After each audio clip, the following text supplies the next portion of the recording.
पहला पाठ उत्पत्ति 17 वचन 3 से 9। अब्राम ने साष्टांग प्रणाम किया और ईश्वर ने उससे यह कहा, तुम्हारे लिए मेरा विधान इस प्रकार है, तुम बहुत से राष्ट्रों के पिता बन जाओगे।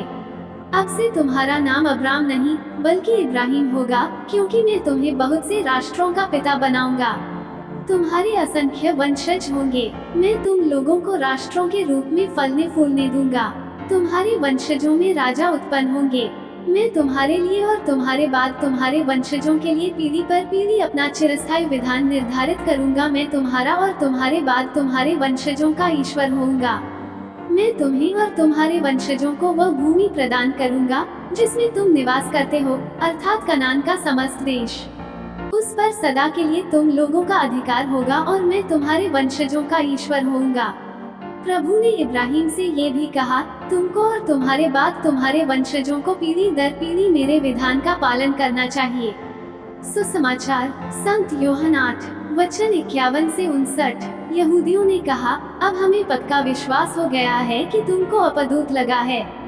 इब्राहिम और नबी मर गए, किंतु तुम कहते हो, यदि कोई मेरी शिक्षा पर चलेगा तो वो कभी नहीं मरेगा। क्या तुम हमारे पिता इब्राहिम से ही महान हो? वो मर गए और नबी भी मर गए।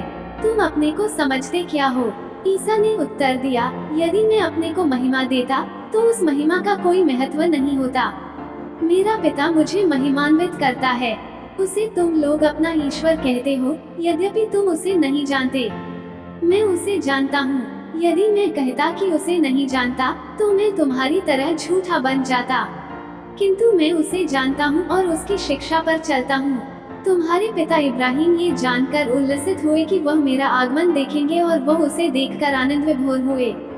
यहूदियों ने उनसे कहा, अब तक तुम्हारी उम्र 50 भी नहीं, तो तुमने कैसे इब्राहिम को देखा है? ईसा ने उनसे कहा, मैं तुम लोगों से यह कहता हूँ, इब्राहिम के जन्म लेने के पहले से ही मैं विद्यमान हूँ। इस पर लोगों ने ईसा को मारने के लिए पत्थर उठाए, किंतु वह चुपके से मंदिर से निकल गए।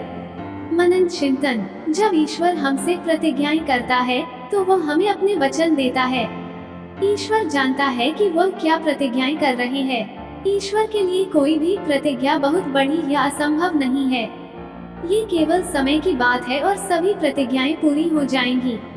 परमेश्वर की प्रतिज्ञा अच्छी और महान वस्तुओं से लदी हुई रेलगाड़ी के समान है, लेकिन ये ट्रेन तब तक नहीं चलेगी जब तक हम इसे आस्था का ईंधन नहीं देंगे।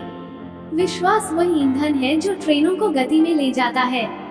हम आपके जीवन में जितने अधिक विश्वास के कार्य करते हैं, परमेश्वर के शक्तिशाली वादों से लदी ट्रेन उतनी ही बेहतर, तेज और दृढ़ होती जाती है।